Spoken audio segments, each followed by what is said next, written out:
Hey guys, welcome to another video from Overbite Gaming, and today is a very special day. I have managed to get myself a PS5.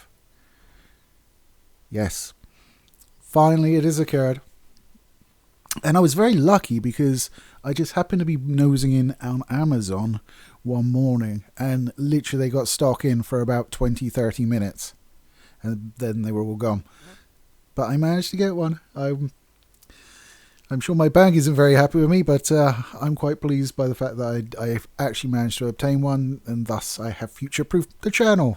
I wish I could write it off as business expenses, but I cannot. So what we're going to do today is I've recorded me unboxing it, so we'll do that first, and then I shall give you some opinions about the console. Unfortunately, Amazon were a day late delivering it because, you know, they didn't dispatch it for like 19 hours. Cheers, Amazon. So I haven't had as much time as I'd like, so I'm not going to call it a review. I'm just going to call it a first impression of the console. So without any further delay, here's the unboxing. Oh, apologies for the camera. My focus was... It goes a bit mental at the start, but it settles in. Don't worry. Okay, guys, and this is it. I've gone full Ashens for this, so I know Ben Stiller would say never go full Ashens, but I have done. It's really heavy. I was very surprised at how heavy it is. Hopefully that does mean it does not contain dog food, or possibly that it's canned dog food if it does. So without further ado, and just because if it is dog food, it would be quite hilarious and probably do the channel at least some good, even if it means I don't have a console. But okay, this is super awkward. I'm getting the pointy handle from the tripod in my tit, but we'll go along with it. And it is sealed, so that's good. Am I going to have to go and get something to cut it with? That is the question. But will my girly fingernails suffice? No. We'll just man strength it then. Fuck it. That's never the answer, I know. Man strength. Oh, that one went alright. Okay. So... Oh dear. Boxes within boxes, guys. Right, this one's just got a little tabby tab. And, of course it opens at the top.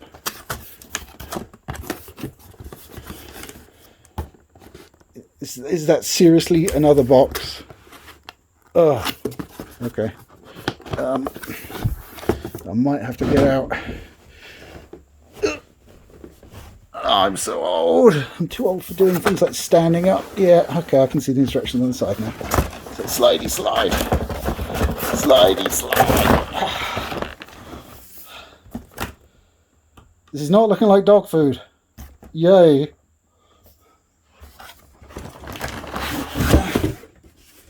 Right, that's another empty box. Get a collection. Okay, so let's take a look at the main course first. That is heavy. I did not expect it to be that heavy, in all honesty.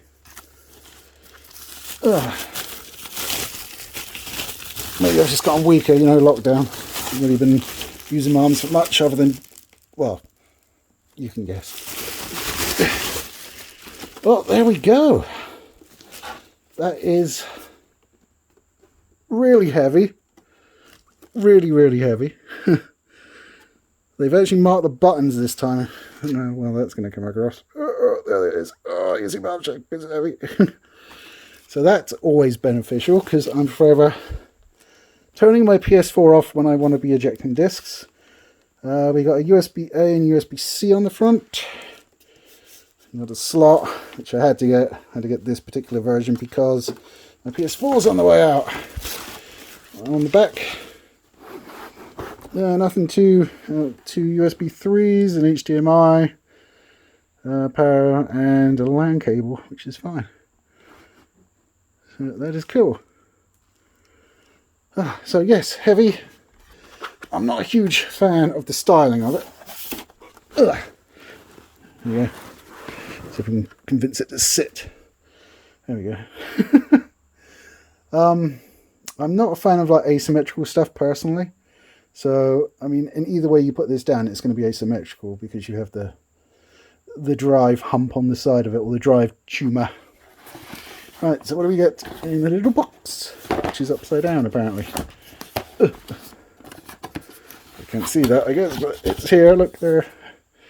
Okay, inside the box we have the DualSense controller. It's called DualSense, isn't it? Oh, okay, that is a lot nicer than a PS4 controller. I mean, I have fairly short, stumpy fingers, so I'm not got like overly large hands, but it feels more like a Pro controller, I guess would be but maybe a little bit bigger. Yeah, they've definitely improved the feel of that.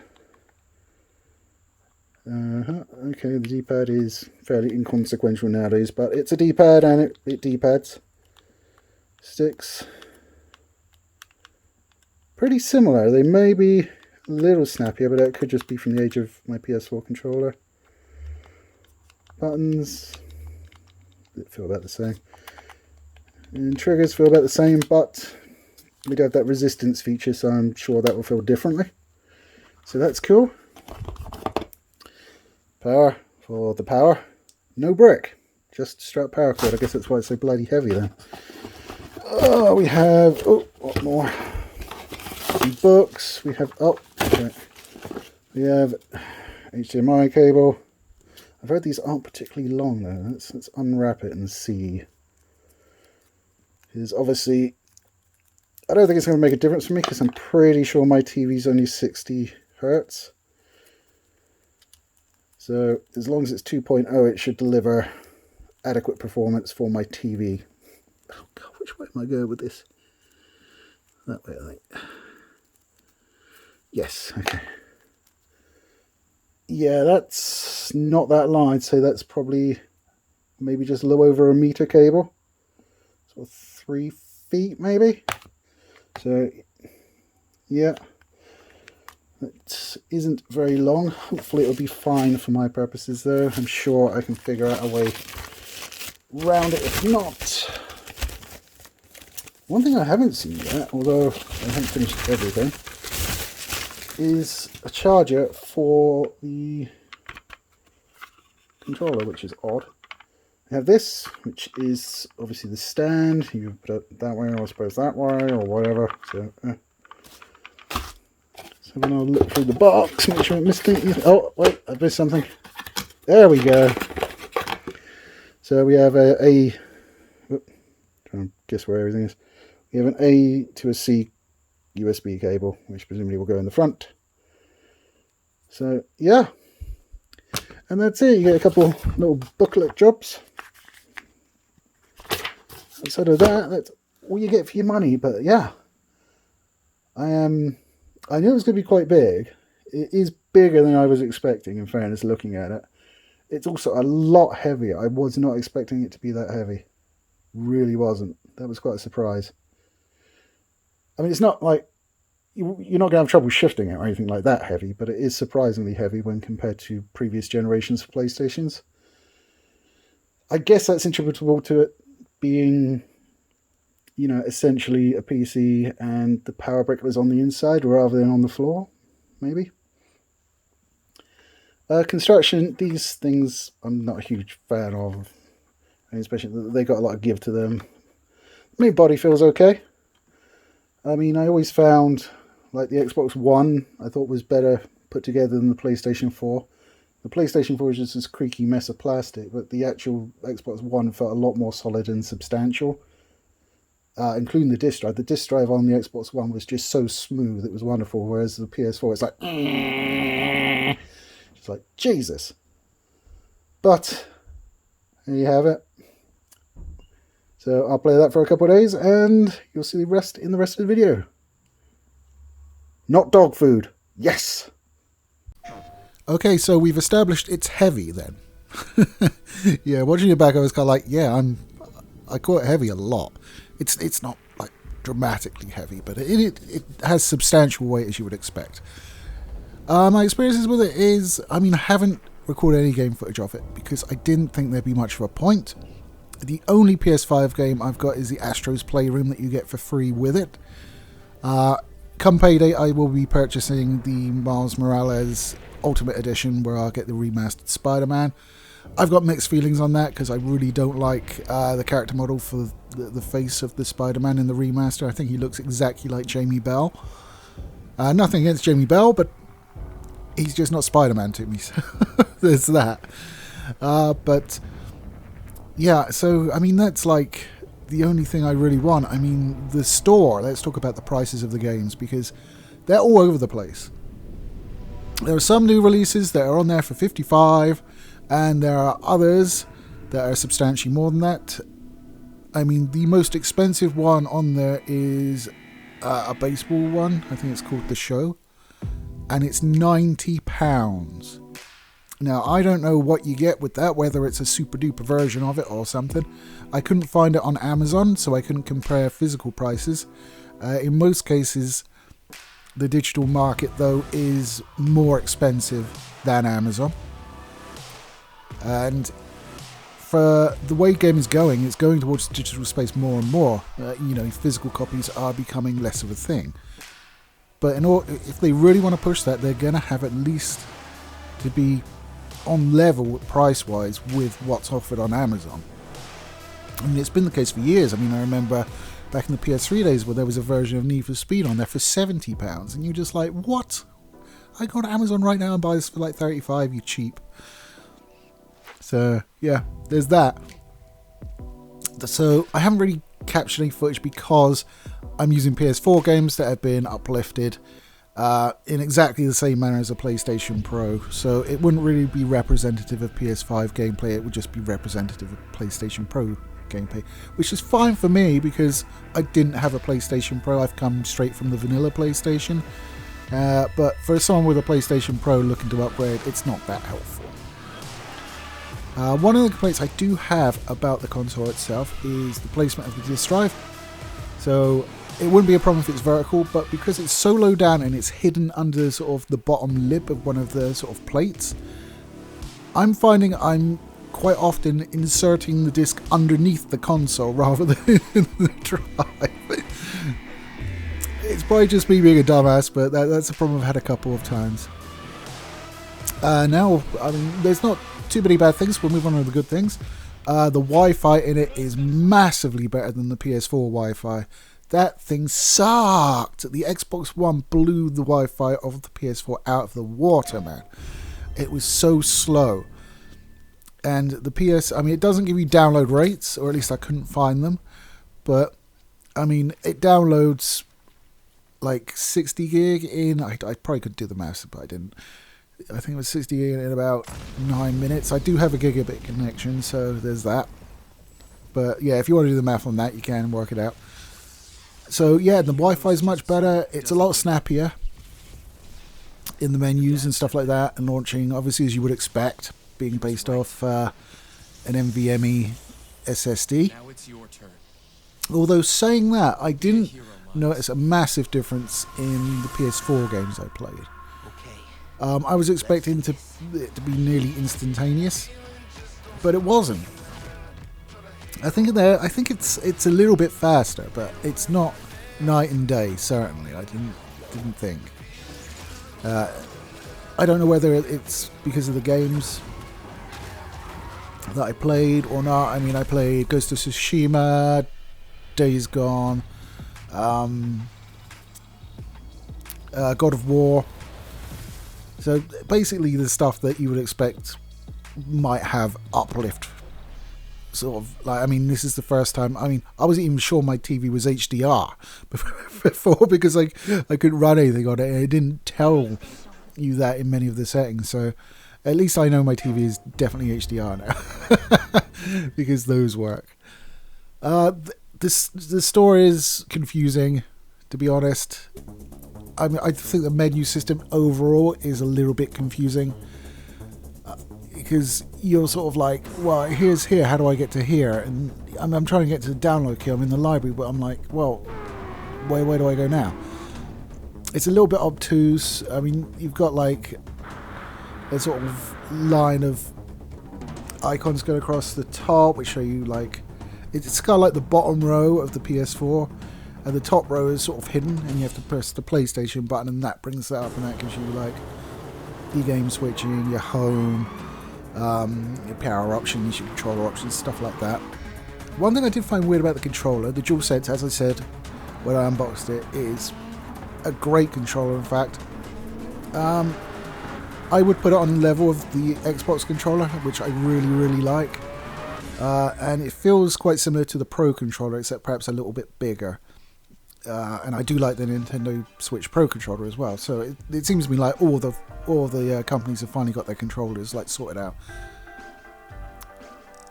But there's a dedicated button at the bottom, and the only thing I can find it doing is just disabling the mic. And I'm like, why would you bother with a fucking dedicated button for that? I don't get that.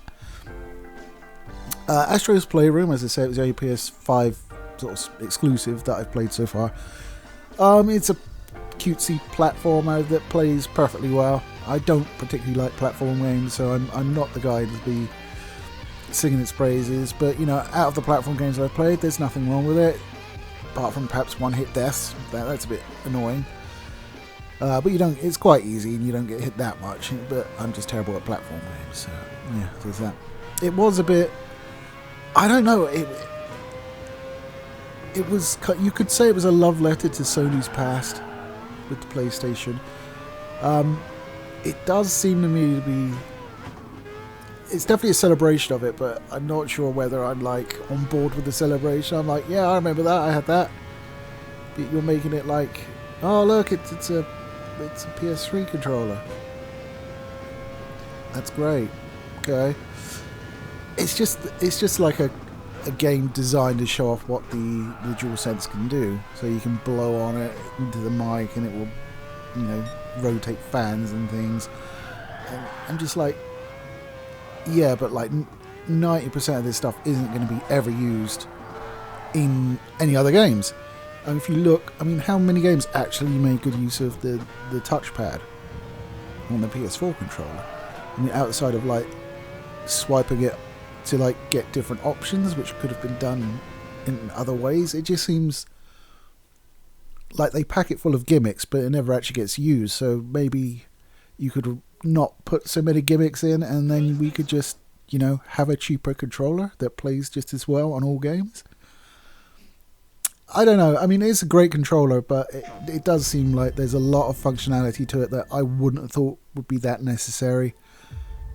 I mean, certainly the mic. I mean, if you're going to be using it like for multiplayer games, I mean, most people have their controllers like in their lap, so they're rubbing their clothes against it. Not in a dirty way. I just mean generally through movement of the controller. And that's going to come across the mic, so I don't really understand why you would put a mic in a controller. I mean, that's what headsets are for, right?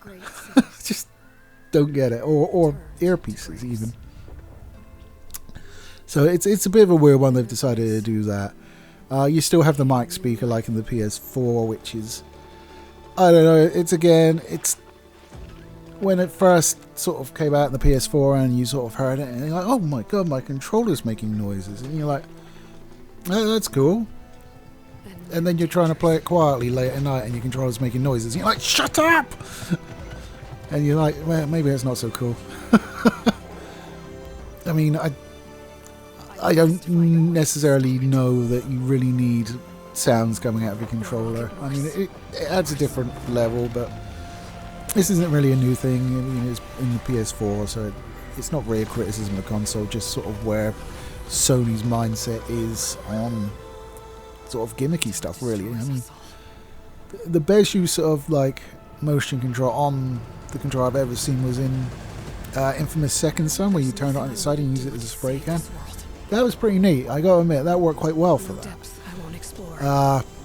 But every other one, it's just like, if there's a touch control, motion control action that you can like say, okay, I want to use analog controls for this. I'm going to use the analog controls. I mean, look back at Lair. I mean, it came out and using the 6-axis, and that was all it had, and they had to patch it because it was so terrible everybody wanted analog controls, so they patched them in. It's like the one selling point of this game, and you had to patch it out. Well done, lads. Is mine alone. But I'm not disappointed to have one, certainly. I mean, I am getting the benefits of having a PS Pro now. Well, yes, PS Pro. So I get the HDR and like enhanced frame rates or enhanced resolution, stuff like that. It's a little bit annoying because you would imagine the PS5 would have the graphic oomph to do both, but because it's the game's, you know, programmed to recognize a PS Pro rather than a PS5, and it's just like you can have one or the other, which is fair enough. You know, I can't really argue about that. I think once you get more PS5 games come out, I mean, like big ones, like ones that aren't multi-plat that I can get for cheaper elsewhere. Sony, just saying, why would it? If I've got a PC and Game Pass, why would I buy anything but exclusives on your console? I wouldn't, because it's more expensive. It's just, I mean, the games are savagely priced, and it's rolled over as well. It's so, like, the fact that the console games are going up means the PC games are going up, even though there's no real reason for that to happen.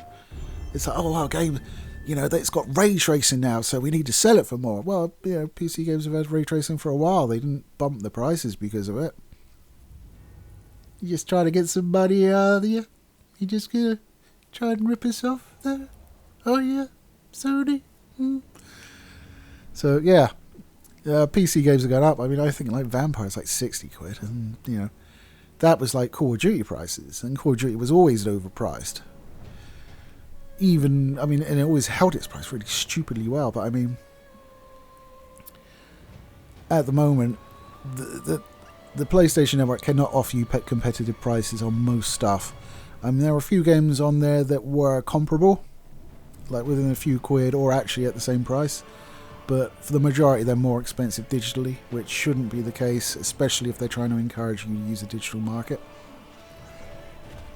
So outside of that, I mean, there's not a whole bunch to say. I'm satisfied with it. I get the PS Pro. I get the future-proofing of being able to buy any PS5 games in future that I want. But at the moment, I'm just kind of like looking for reasons to play it. I mean, obviously that's my problem, not a criticism of the console. Because, you know, you spend £450 on a console, I don't really want to have to go away and pay £70 for a game to try out my new console, you know?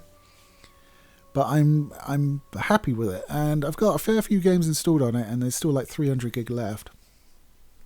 I mean, what people forget is when it's the vanilla PS4 only had 500 gig. This has got like 600 odd. Now the games may be larger, but not many of the games are that big. I mean, not every game is like Call of Duty Cold War or whatever, you know, that's like over 100 gig.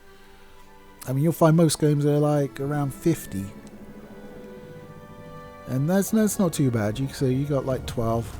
I mean, and you know, with the better Wi-Fi and the faster hard drives, games really don't take that long to install anymore. It's not like a case of you having to install it and just watch for it to go up. In fact, that's one of the things about the notifications is it goes, your game is ready to play, so you're just like, okay, cool, that's installed, and then like everything else is still queued, and you're like, why hasn't it started downloading the next one?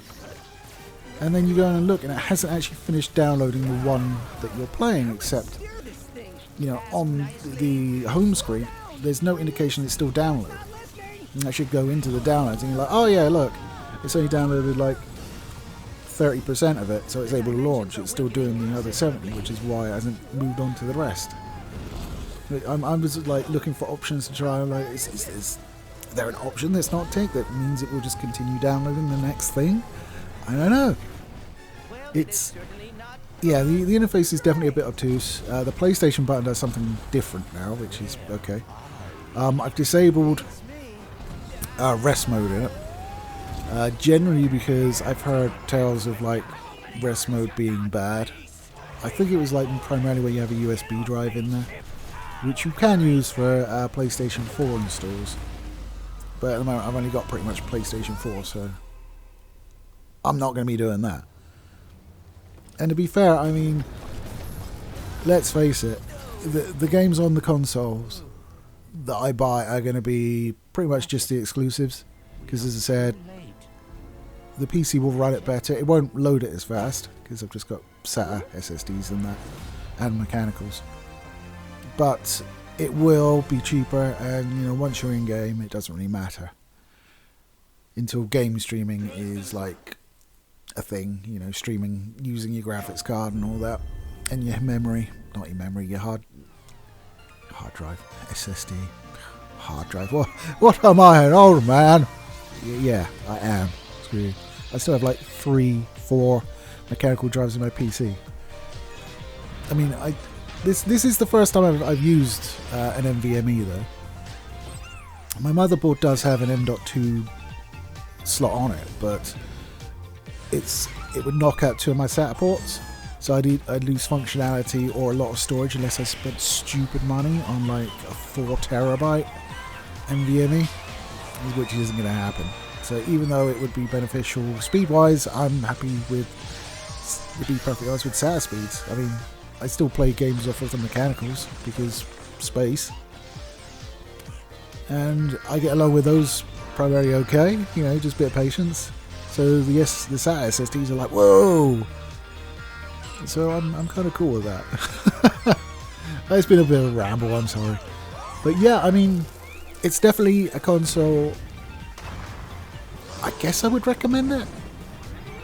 I mean, in my position, without the Pro and with a failing PS4, it makes a huge amount of sense to get the one with the disc. And I think potentially it makes sense to eat that £100 extra for the savings you could potentially make over getting digital versions as well. I mean, you're talking like 5 games and you've gotten that back pretty much. Well, certain games. Certain games, not all are too terrible, but some are pretty egregious. I would say you're probably looking at probably good £10 on each game, so maybe 10 games, but it's worth doing considering you probably won't buy as, you know, less than 10 games over the lifetime of the console, so it makes sense to have the drive and have that option at least. Plus you'll be able to play any, you know, PS4 disc-based games. It doesn't support any of the previous ones unless they're obviously network stuff. Although saying that, I didn't see any PS2 or PS3 or PS1 games on the network, which is a bit odd. But they do have PlayStation Now, so maybe that's how they're going to push those. Which, I'm not a PlayStation Now or a PlayStation Plus member. I just don't really see the point. I mean, you get some games, but generally speaking, if you really want to play a game, you'll get a game earlier and not be like, oh, just wait till it comes on PlayStation Plus. That's why Game Pass is so good, because you get new releases on there. So you're like, oh, well, you know, it might go on Game Pass. I might wait for that and not pre-order it, because you shouldn't, but everybody does, including me, so I'm not one to talk. Yeah, as I say, I don't really feel I'm able to review the console entirely right now because, you know, PS5 games need to get some. Simple as that. I did want to try like Star Trek Online. I am like into Star Trek Online on PC, so I want to try the console version. But just like the Xbox, you need that PlayStation Plus membership to play it online, even though you're not using their servers. And even though you've got your own internet connection, you still need to give them money. It's just complete bullshit. I was just like, okay, not doing that then. Again. I think that's like one of the things that really riles me. Is like, they've got no reason to charge you for that at all. It's nothing to do with them. They're just delivering you a client, and your client is connecting to the other company's servers. It's like, the PlayStation can surf the web, so why can't it do this? Oh, Sony wants money. Lovely. But so does Microsoft, because Xbox does the exact same thing. Although, I think they're changing that. Aren't they changing it so you can play online without having, like, gold?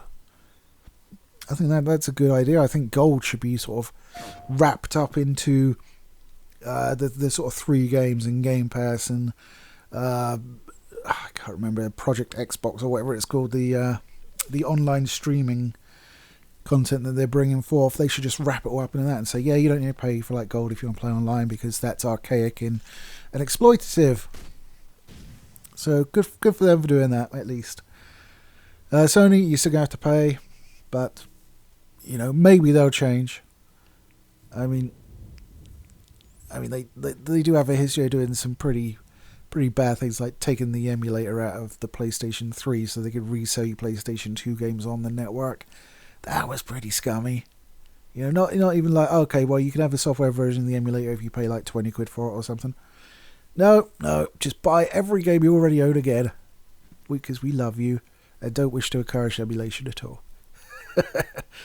Oh my god, I've gone far too long. So yeah, that's my impressions of the PS5 at this point. I'd probably have more to say if I had PS5 games, to be fair, but I do not, so I cannot. So this is very much a first impression. This is not me analysing its graphical capabilities or anything like that, because I haven't been able to see it yet. But, you know, PlayStation Pro seems like a good thing. Which is about all I can say. So that's it from me. Oh, I just throw this in there. The USB port charges my phone really friggin' slowly, because I swapped it from the controller once that was charged to my phone. Yeah, real slow. I mean, I could try some of the ports at the back, or maybe USB-C to USB-C, but the A port on the front is pretty slow. But that's really nitpicky. I don't really care. Also, something I have noticed, and I don't know if it's a setting or something, in every promo shot, the lights between the black body of the console and the plate around the outside have been blue. On mine, they're white. I don't know why. I don't know why mine is white and everything else I've seen is blue. I don't know if there's an option where you can change the colours, perhaps. But yeah, it just struck me as weird. It's not a problem, it's just, oh, I didn't expect it to look like that, sort of thing. And the colours on the controller keeps changing, like, I don't know, like one game it's red, one game it's yellow, one game it's blue. I'm just like, okay, I have no understanding of the relevance of this, other than just different colours. It's a bit weird. Anyway, guys, I'm going to leave it there, because as I said, this video is probably dragged. Let me know down below what you thought of the PS5. Have you been able to get one? I mean, I did sort of think about possibly getting two and scalping one, but you know, I've done things like that and ended up badly. So I was just like, fuck it, I'll just get one. Like the theory was to like buy two and then have the sell of the extra one pay for both. Seems reasonable. I wasn't going to scalp it at like 1,800 quid or whatever that you get some of these dickheads. I've seen a few pop up on Amazon and like buy from other places that are very unreasonably priced, and they're gone, and I'm just sat there wondering, did Amazon take it down, or did someone actually buy that? I certainly wouldn't recommend spending more than the sort of retail price for it. I mean, there's not a huge amount of titles out for it, not exclusive titles anyway, that you can play somewhere else. And you know, you paid like £1,200 for this thing. I don't think it's worth it at that point. Definitely not. It's nice. It's a good console. I look forward to see what it delivers, but paying that amount of money is stupid. Flat out. Right, so I am off after threatening to for many times. I'll catch you later, guys. Take it easy.